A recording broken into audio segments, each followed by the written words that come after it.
Assalamualaikum warahmatullahi wabarakatuh. Halo rekan-rekan mahasiswa Teknik Sipil Universitas Muhammadiyah Yogyakarta. Kembali lagi bersama saya Guntur Nugroho pada mata kuliah analisis struktur. Pada sesi perkuliahan online ini, tema yang akan kita ambil adalah tentang metode Clapeyron, di mana kita akan melanjutkan tentang pembahasan soal. Jadi soal dan penyelesaian yang ketiga.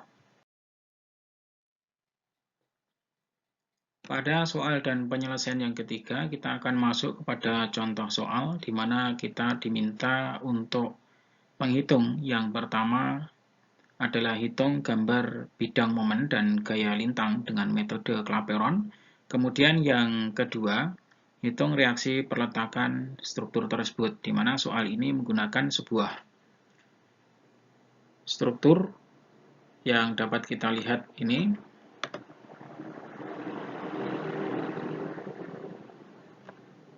Ya, silahkan dilihat dari titik A sampai kepada titik B, sampai kepada titik C, dan titik D. Di mana struktur di titik A ini menggunakan tumpuan sendi, kemudian B juga tumpuan sendi, C juga tumpuan sendi, D juga tumpuan sendi. Nah, beban yang bekerja itu sepanjang A sampai kepada B, dia terbebani dengan beban terbagi merata, seperti terlihat di sini, sebesar 3 ton per meter, dengan kekakuan dari batang A sampai B adalah 3 kali EI. Kemudian untuk batang B sampai kepada batang C, dia dibebani dengan beban terbagi merata sepanjang sebesar 2 ton per meter. Kemudian ada juga beban terpusat, yaitu P1, sebesar 20 ton yang posisinya tepat di tengah-tengah batang BC. Kemudian untuk kekakuan dari batang BC ini adalah 10 EI yang kita gunakan. Selanjutnya untuk batang C sampai kepada D, itu bekerja beban terpusat sebesar P2, ini nilainya adalah 18 ton, yang posisinya sebesar 4 meter di sebelah kanan titik C, dan 8 meter di sebelah kiri titik D. Untuk kekakuan batang C sampai kepada D, di sini mempunyai nilai 2 EI. Selanjutnya untuk D sampai kepada E, ini ada beban titik terpusat di ujung titik E sebesar P3 yang nilainya adalah 6 ton. Nah, jarak titik beban itu kepada jarak D adalah sebesar 3 meter. Nah, selanjutnya kita akan selesaikan seperti yang sudah kita contohkan di pertemuan sebelumnya. Kita menggunakan metode Clapeyron untuk mengetahui momen-momen yang bekerja pada titik A, B, C, dan juga D. Kemudian kita lakukan hitungan free body dan reaksi tumpuan yang ada untuk mencari gaya reaksi tumpuan A, B, C, dan D.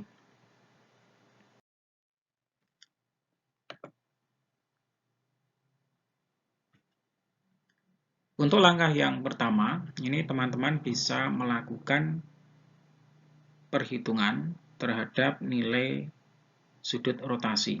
Karena prinsip yang dipakai pada metode Clapeyron adalah menyamakan sudut rotasi dengan nilai alfa yang terjadi di sini. Nah, silakan dilihat pada bentang A sampai kepada bentang B, batang ini akibat beban terbagi merata 3 ton per meter, maka dia akan ada suatu deformasi, perubahan bentuk ya. Kemudian dia juga akan berdefleksi atau mengalami lendutan, sehingga dengan adanya lendutan itu muncul sudut rotasi yang ada di titik A dan juga sudut rotasi yang ada di titik B. Begitu juga untuk B sampai kepada C, itu nanti akan mengakibatkan adanya sudut rotasi di titik B, kemudian sudut rotasi di titik C, dari B terhadap C dan juga C terhadap B. Kemudian untuk batang C sampai kepada D, itu nanti dengan adanya beban terpusat P2 sebesar 18 ton, dia juga akan mengakibatkan adanya sudut rotasi C terhadap D di titik C ini, dan juga sudut rotasi yang ada di titik D, yaitu D terhadap C. Nah, selanjutnya yang terakhir, di posisi D sampai kepada E, ini ada beban terpusat sebesar 6 ton ini, dia akan mengakibatkan rotasi pada titik D. Nah, dengan kita menghitung sudut rotasi yang ada, maka nanti dapat kita superposisikan, kita jumlahkan terhadap nilai alfa yang ada pada join masing-masing. Seperti di titik A itu ada alfa 0, kemudian titik B itu ada alfa 1, kemudian alfa 2, titik C itu ada alfa 3 dan juga alfa 4. Kemudian titik D itu ada alfa 5 dan juga alfa 6. Selanjutnya, kita akan menghitung momen tumpuan. Yang pertama itu adalah momen tumpuan di titik A. Kita lihat di titik ini. Di mana kita tahu posisinya bahwa titik tumpuan yang posisinya di A ini merupakan bentuk dari tumpuan sendi, sehingga dia tidak menahan momen. Sehingga dapat kita pastikan momen tumpuan A sama dengan 0. Kemudian yang kedua, yang mudah untuk kita cari adalah momen tumpuan di titik D. Kita lihat di sini, di mana gaya yang bekerja tegak lurus dan mempunyai jarak terhadap titik D, maka dia akan menjadi momen yang bekerja pada tumpuan D tersebut. Sehingga kita lihat di sebelah kanan ini, kita sederhanakan dengan yang posisinya ada di sebelah kanan untuk mencari, ada besaran gaya terpusat, beban terpusat P3 sebesar 6 ton, di mana jaraknya adalah 3 meter, sehingga di situ momennya adalah 6 kali 3, maka ketemu angka momen di titik D adalah 18 ton meter. Nah, selanjutnya yang ketiga itu adalah momen yang berada di tumpuan B. Kita lihat di tumpuan B ini, maka kita bisa mencari nilai momen tersebut dengan memanfaatkan adanya sudut rotasi yang bekerja pada titik B, yaitu nanti ada sudut rotasi B terhadap A, kemudian ada B terhadap C. Nah, kita tahu bahwa sudut rotasi yang terjadi pada B terhadap A itu akan dipengaruhi dengan adanya beban terbagi merata. Jadi beban terbagi merata sepanjang B sampai dengan A yang mempunyai kekakuan batangnya 3 EI.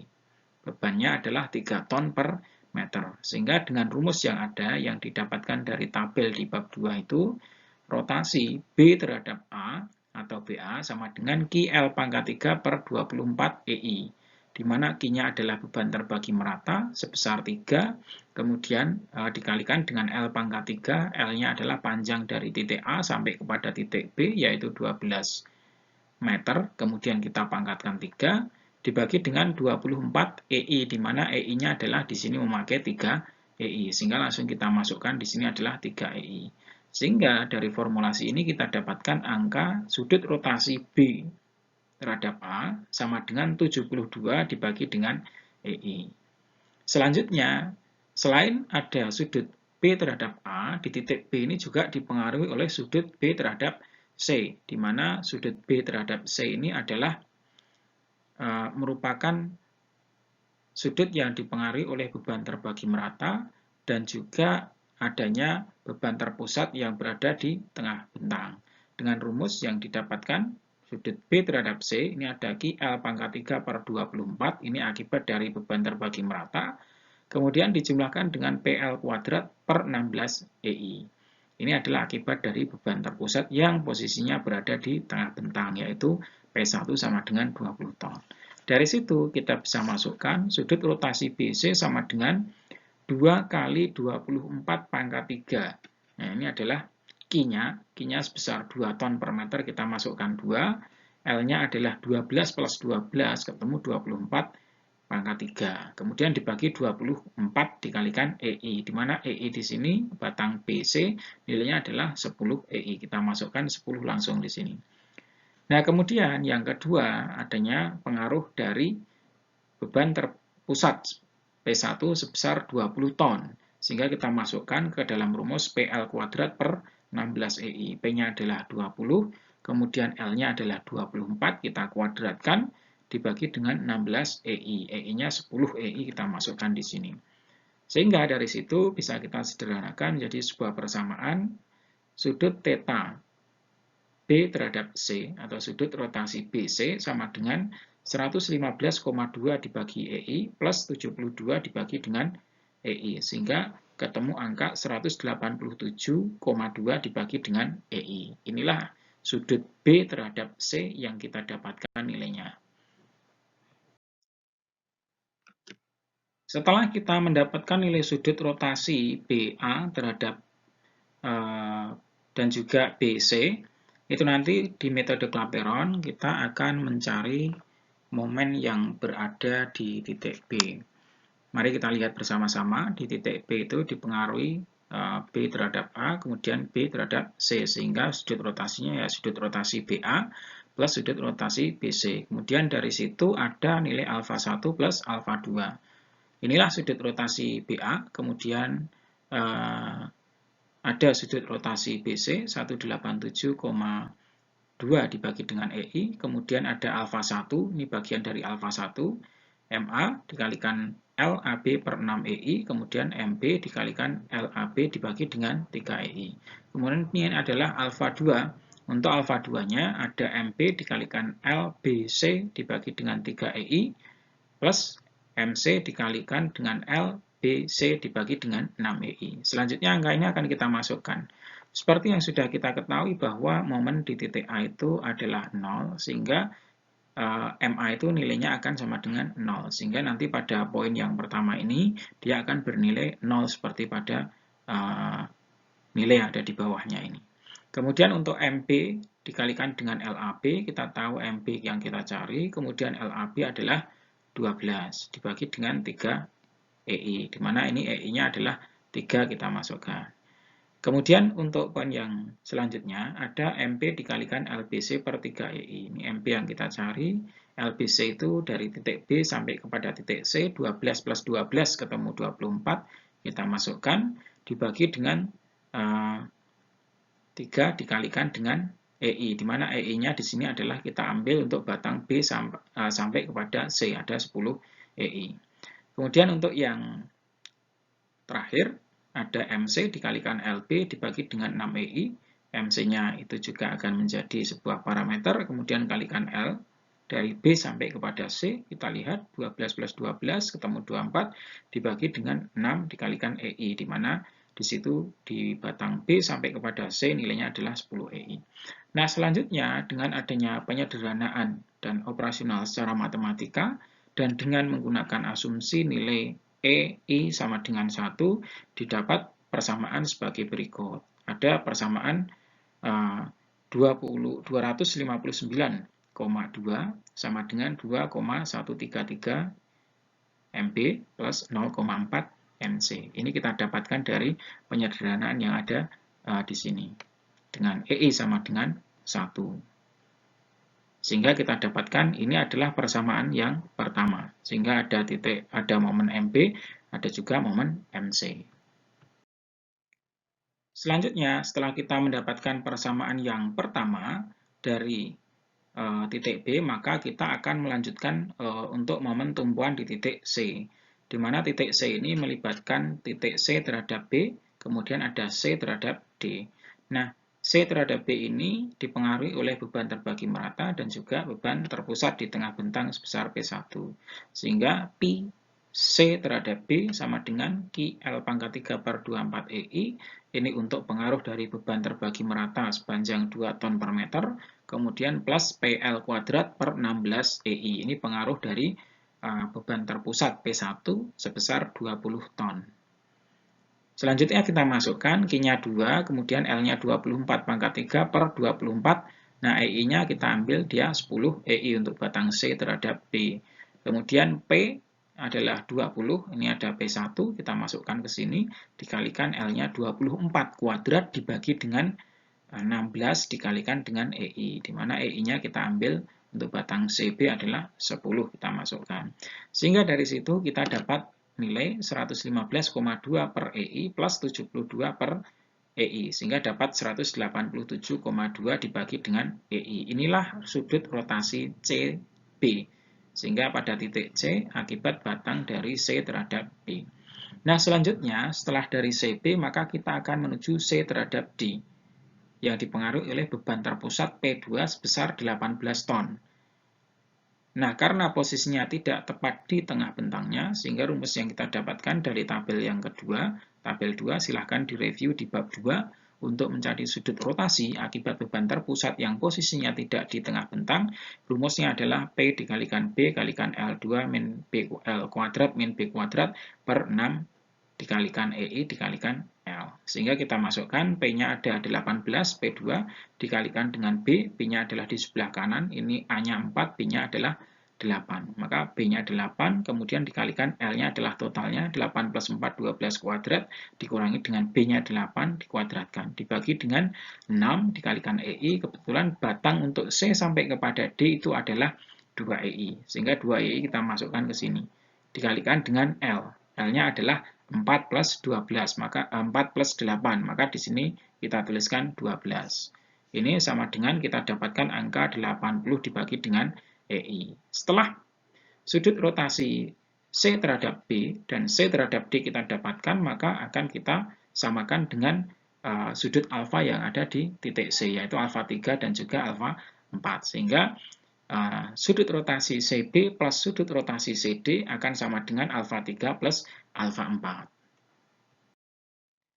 Setelah kita dapatkan bahwa sudut rotasi CB plus CD sama dengan sudut alfa 3 dan alfa 4 dari titik C ini yang ada, maka kita bisa memasukkan sudut rotasi CB sebesar 187,2 per EI plus sudut rotasi CD 80 per EI sama dengan ini ada alfa 3 yaitu MP dikalikan LBC dibagi dengan 6 kalikan 10 EI plus MC dikalikan LBC dibagi dengan 3 kali 10 EI.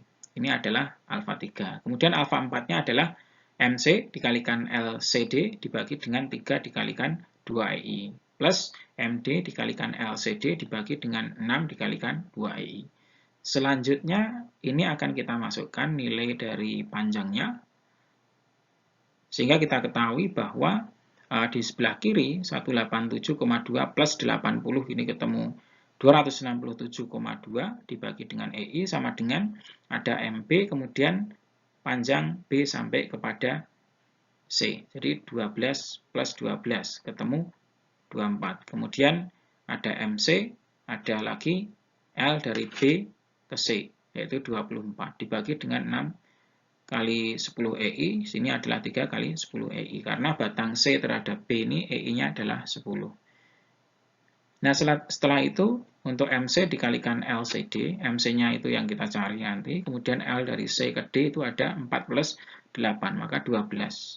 Ini juga MD dikalikan dengan LCD, LCD-nya adalah 12. Tapi M di titik D kan sudah kita ketahui, yaitu dari 6 dikalikan dengan jaraknya 3 ketemu 18 kita masukkan ke sini. Dibagi 3 kalikan EI, EI-nya 2 EI, kemudian untuk yang MD itu ada 6 dikalikan dengan EI, di mana EI-nya adalah juga 2 EI. Nah, dari sini dengan operasional matematika yang kita lakukan dan dengan mengasumsikan bahwa nilai EI sama dengan 1 didapat bahwa 249,2 sama dengan 0,4 MP plus 2,8 MC dan ini menjadi persamaan yang kedua. Tadi persamaan yang pertama kita dapatkan dari pencarian momen di tumpuan B. Selanjutnya kita punya persamaan yang kedua dari tumpuan yang C. Selanjutnya dengan melakukan substitusi persamaan 1 dan persamaan 2, maka didapat nilai 259,2 sama dengan 2,133B plus 0,4 MC. Kemudian persamaan yang kedua 249,2 sama dengan 0,4 MB plus 2,8 MC. Nah, dari sini kita akan hilangkan salah satunya yang ada hubungannya di sini adalah MC. Di mana nilai MC itu adalah 7 kali terhadap MC yang dari persamaan yang kedua. Sehingga ini akan menjadi suatu persamaan yang sama dan kita operasionalkan untuk mencari MP-nya. Kita lihat persamaannya setelah kita kalikan 7 pada persamaan yang pertama itu ada nilai 1814,4 sama dengan 14,93 MB plus 2,8 MC. Sehingga persamaan yang kedua 249,2 sama dengan 0,4 MP plus 2,8 MC. Nilai MC ini sama-sama ada nilai 2,8. Sehingga dengan operasional minus atau pengurangan nilai ini bisa kita hilangkan, sehingga tinggal MP saja. Dapat 1565,2 sama dengan 14,53 MP. Sehingga MP bisa kita dapatkan, tinggal kita bagi saja, dapat angka 107,72 ton meter. Kemudian setelah kita mendapatkan nilai MP, kemudian kita bisa melakukan substitusi kepada persamaan yang pertama atau yang kedua, sama saja. Kita ambil pada persamaan yang pertama. Jadi 259,2 sama dengan 2,133 kali. Nah, kita masukkan MP-nya 107,72 plus 0,4 MC, sehingga MC-nya bisa kita hitung. Dan didapatkan angka 73,58 ton meter. Setelah kita mendapatkan nilai momen pada titik tumpuan yang ada dari A, kemudian B, sampai C, kemudian D, maka kita akan membuat free body dan menghitung reaksi tumpuan yang ada.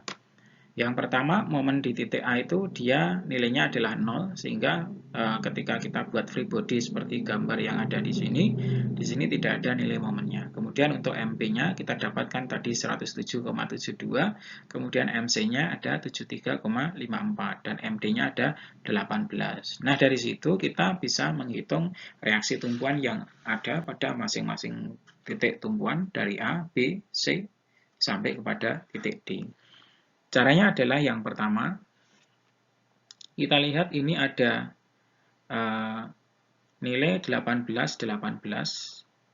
itu didapatkan dari pengaruh yang ada dari beban terbagi merata, di mana beban terbagi merata nilainya adalah 3 ton per meter.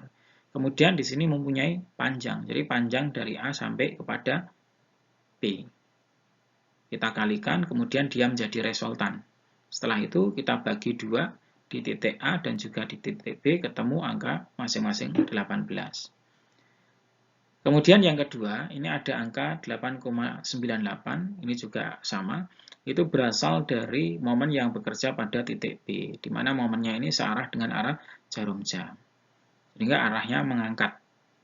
Nah, setelah arahnya mengangkat, berarti pada titik tumpuan A itu, karena pengaruh momen di titik B itu sebenarnya dia terangkat ke atas.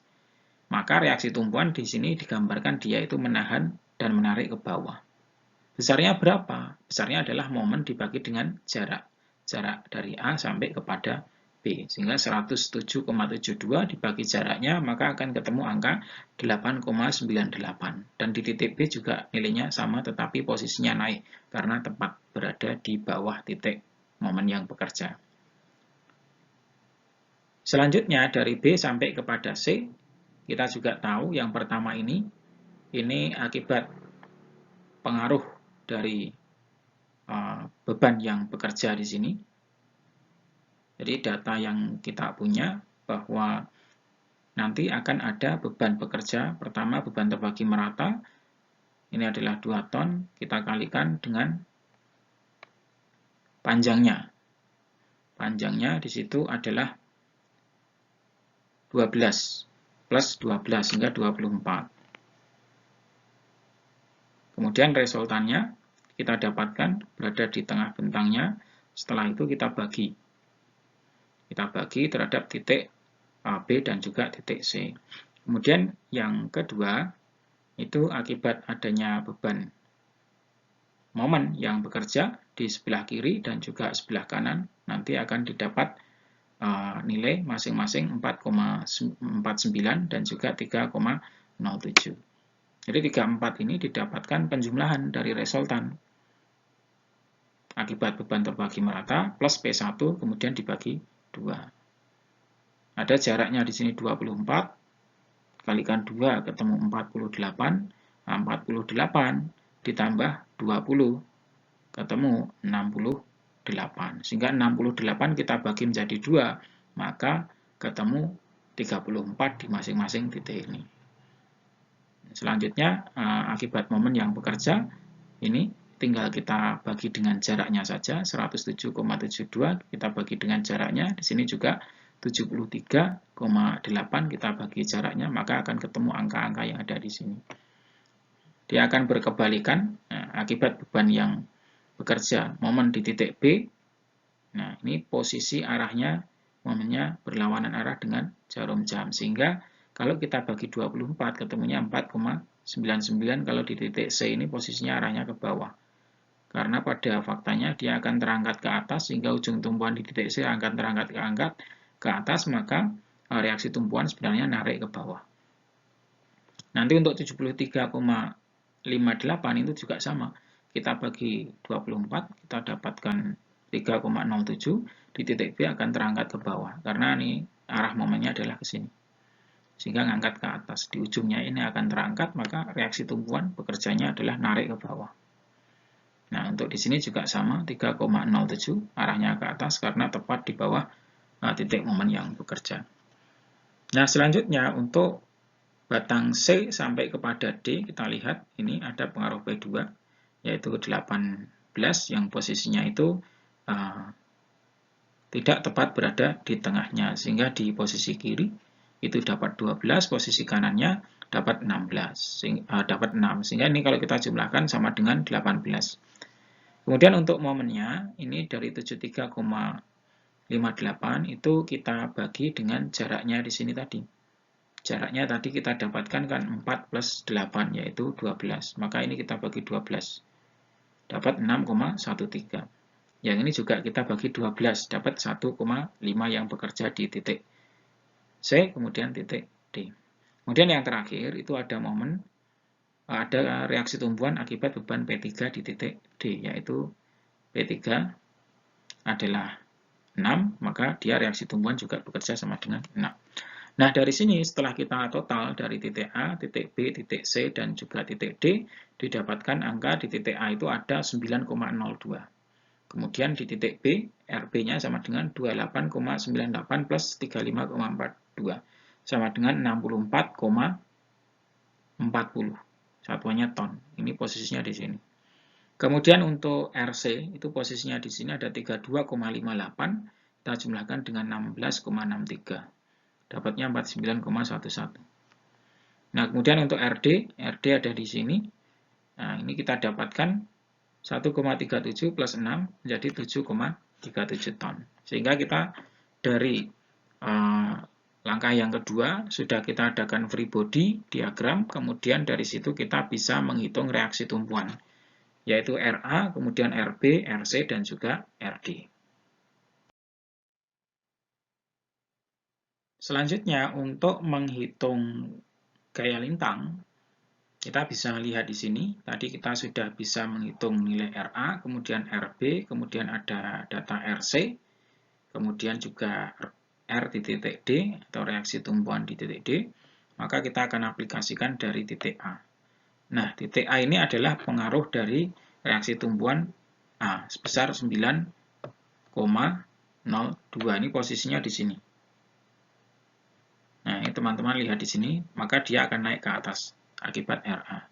Kemudian, akibat adanya beban terbagi merata dari A sampai B, sepanjang 12 meter itu, maka dia akan mulai berkurang.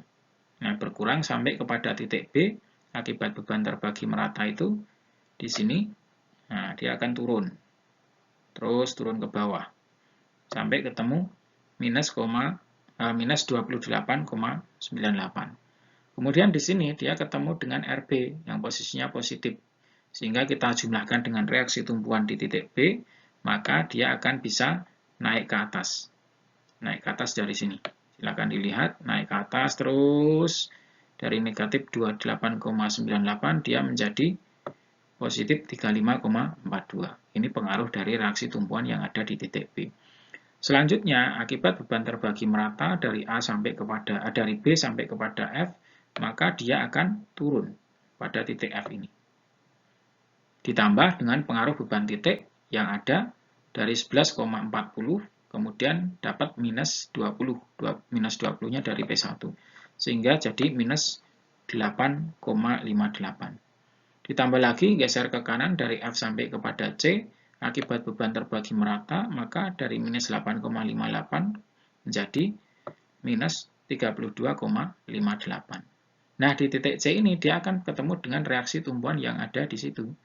yang posisinya adalah positif. Kita jumlahkan sehingga dari minus 32,58 dia akan naik ke atas karena ada pengaruh RC menjadi positif 16,63. Selanjutnya dari titik C, ini akan geser ke kanan sampai kepada G, karena bertemu P2 sebesar 18 ton, maka 16 min 18 ketemu, sehingga dia turun ketemu minus 1,37. Geser dari G sampai kepada D, akibat adanya reaksi tumpuan di titik D, maka dia akan kita jumlahkan dengan reaksi tumpuan, sehingga ketemu angka positif 6. Posisinya di sini. Dan positif 6 ini akan bergeser ke kanan sampai dari D sampai kepada titik E, ketemu lagi dengan beban P3 sama dengan 6 ton, maka dia akan kembali kepada titik 0. Jadi 6 dikurangi dengan 6 kembali kepada titik 0. Sehingga sudah kita bisa menggambarkan grafik dari Servoz diagramnya. Atau kawan-kawan bisa menghitung satu persatu. SFA sama dengan RA sama dengan 9,02. Dapatnya di sini. Titik B sama dengan SF di AE, ya di A sampai kepada titik E. Kemudian dikurangi 3,12. Selanjutnya tinggal dimasukkan saja. Sampai kepada titik SF yang B, P aksen ya. P aksen itu yang ada di sini. Nah, P aksen. Tadi kan awalnya pengaruh SFB ketemu 28. Kemudian SF P aksen ketemu 35,42. Itu pengaruh dari reaksi tumpuan, yaitu 64 tadi. Yang ada di titik B itu reaksinya 64. Nah, dengan cara yang sama, kawan-kawan bisa mencari sampai kepada nilai SF kepada DE yang didapatkan nilai 6 ton. Nah, ini SF dari D sampai kepada E, posisinya di sini. Ketemu nilai 6 ton. Nah, 6 ton ini kembali kepada titik 0. Ketika bertemu dengan beban sebesar P3, yaitu 6. Sehingga nilainya kembali kepada titik 0 yang ada di sini.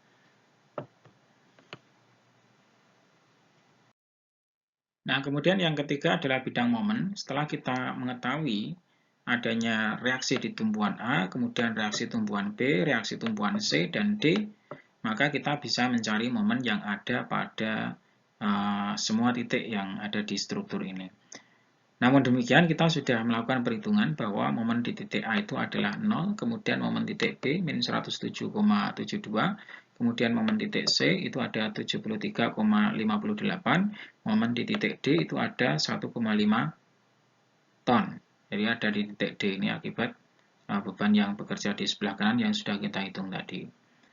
Sehingga kalau kita mau mencari nilai tertentu, misalkan nilai pada momen di titik F. Di titik F ini posisinya ada di sini. Nah, kita lihat titik tinjauan kita ada di sini. Ini akan dipengaruhi oleh reaksi tumpuan A, reaksi tumpuan B, kemudian adanya resultan dari beban terbagi merata AB dan juga B sampai kepada F, yang kemudian dikalikan jaraknya kepada titik F. Itu bisa kita cari seperti itu. Namun demikian, contoh yang ada di sini, ini menyatakan karena kita sudah menghitung dan sudah mengetahui momen di titik B, yaitu 107,72, kita bisa manfaatkan dari segmen B sampai kepada F saja.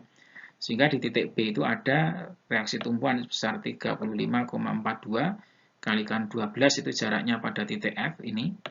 Nah, kenapa di situ positif? Karena arah tinjauan kita kan seperti ini. Nah, sehingga searah jarum jam momennya. Sehingga yang dari bawah ke atas itu searah dengan jarum jam, yaitu reaksi tumpuan B. Kemudian ada pengaruh dari beban merata B sampai kepada F, yaitu ada resultan di situ. Nah, resultan di situ dihitung Q dikalikan dengan X, atau jaraknya. Q-nya adalah 2, ini kita lihat dari 2 ton per meter, kemudian jaraknya adalah 12 dari B sampai kepada F. Dikalikan dengan posisi resultan, kemudian kita kalikan jaraknya dengan titik F, yaitu dari 12 per 2, karena dia ban terbagi merata, kemudian R-nya berada di titik tengahnya, sehingga titik ini sampai kepada F adalah 12 per 2. Nah, selanjutnya itu ada nilai minus 107,72 di sini. Sehingga dari situ tinggal kita masukkan saja min 102,72 107,72 sama dengan kita hitung semuanya 173,34. Ya, ini adalah cara untuk menghitung momen di titik-titik tersebut. Nah, teman-teman bisa menghitung momen ini dari titik A sampai kepada titik E. Di sepanjang titik itu sudah bisa dihitung dengan menggunakan ilmu statika seperti biasa. Karena analisis strukturnya sudah kita selesaikan dengan metode Clapeyron dan reaksi tumbuhannya sudah kita ketahui semuanya. Sehingga perhitungannya menjadi lebih mudah. Demikian rekan-rekan mahasiswa Teknik Sipil Universitas Muhammadiyah Yogyakarta, sekilas tentang contoh perhitungan dari metode Clapeyron dari perhitungan yang ketiga ini. Semoga bisa menjadikan kita lebih mengerti kepada metode Clapeyron yang digunakan untuk menghitung analisis struktur. Mari kita akhiri tutorial perkuliahan kita secara asinkronus dengan melafadzkan hamdalah dan juga doa kafaratul majelis bersama-sama. Alhamdulillahirrabbilalamin. Subhanakallahumma wa bihamdika asyhadu an la ilaha illa anta astaghfiruka wa atubu ilaik. Billahi taufiq wal hidayah. Wassalamualaikum warahmatullahi wabarakatuh.